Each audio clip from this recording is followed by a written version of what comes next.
கட்சியை கண்டிக்கின்றோம். காங்கிரஸ் கட்சியை மக்களால் வேட்டப்பட்ட காங்கிரஸ் கட்சியை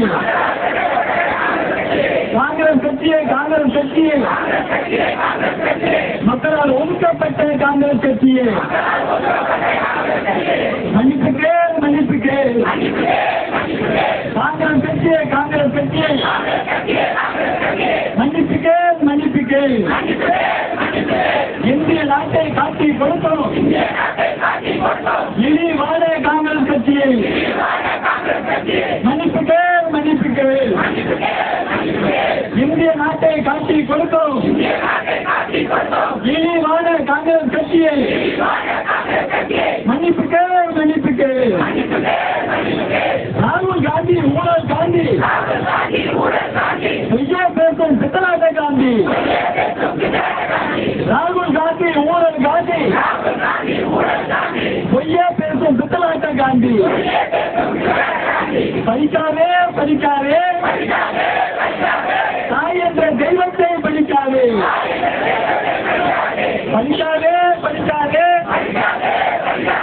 தாய் என்ற தெய்வத்தை படிக்காதே.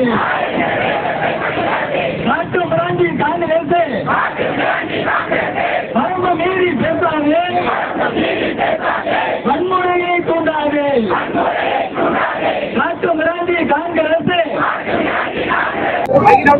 உலகில் 7.8% வளர்ச்சி பெற்ற நாடாக உலகின் முதல் நாடாக இருக்கிறது இன்னைக்கு பாரத பிரதமர் மோடி அவருடைய தலைமையில் இருக்கிற இந்த பாரத நாடு.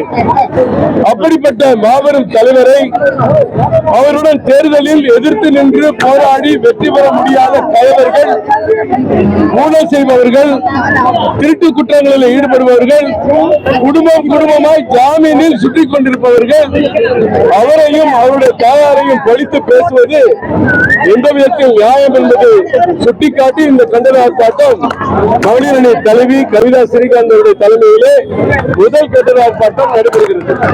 இது ஒரு திடீர் ஆர்ப்பாட்டம். இன்றைக்கு காலையில் எங்கள் மாநில தலைவர் திரு நயனா நாகேந்திரன் அவர்கள் இன்றைக்கு ஒரு ஆர்ப்பாட்டம் நடத்துங்கள் என்று மகளிர் அணியினர் சொன்னார்கள். உடனே இங்கு திரண்டு வந்து இந்த ஆர்ப்பாட்டம் நடைபெறுவது எங்களுக்கெல்லாம் மிக உற்சாகத்தை தந்திருக்கிறது. பாரத பிரதமர்களை பற்றி ராகுல் காந்தி அவர்கள் ஏற்கனவே பலமுறை பொய்யான கருத்தை சொல்லி அவரை குறை சொல்லி பேசி உச்ச நீதிமன்றம் தலையிலே கொண்டு வைத்து பொது மன்னிப்பை கேட்டிருக்கிறார். இந்த இந்தி கூட்டணிக்கு இதே வழக்கம். இதே போன்று 2026 முதலமைச்சராக பதவி ஏற்க இருக்கிற அண்ணன் எடப்பாடி அவருடைய தாயாரையும் ராசா அவர்கள் கொச்சைப்படுத்தி பேசியதை இந்த தமிழ்நாடு வேடிக்கை பார்த்தது. அதே போன்று இன்றைக்கு பாரத பிரதமருடைய தாயாரையும் கவிதா ஸ்ரீகாந்த் சொன்னதை போல எளிமையான ஒரு தாய், அவர் வீட்டை விட்டு எங்கும் செல்வதில்லை. பிரதம மந்திரியுடைய இல்லத்தில் என் மகன் பிரதமராக இருக்கிறார் என்று அவர் அங்கு சென்று வசதியாக வாழ்ந்ததில்லை.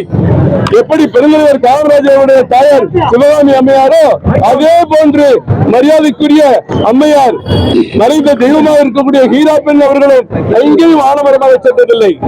அப்படிப்பட்டவர்களுடைய அரசியல் அரிப்புக்காக, அரசியல் தூண்டுதலுக்காக வன்முறையை தூண்டிவிட, அமைதிக்கு குந்தை விளைக்கும் வகையிலே இப்படி எல்லாம் பேசி இருக்கிற காங்கிரஸ் கட்சியினரையும் அதை எல்லோரும் ஒருவர் மேடையில் ஒரு முட்டாள் பேசுகிறார் என்று சொன்னால் அதை பார்த்து அதிர்ச்சி அடைந்திருக்க வேண்டும்.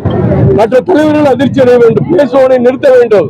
அதை திருப்பி கோஷம் போட்ட ஒரு முட்டாள் கூட்டத்தை உலகில் நாம் எங்கே பார்க்க முடியாது.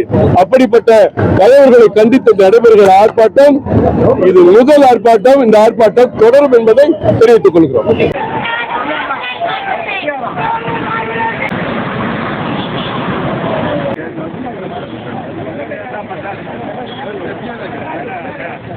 கண்டிக்கின்றோம்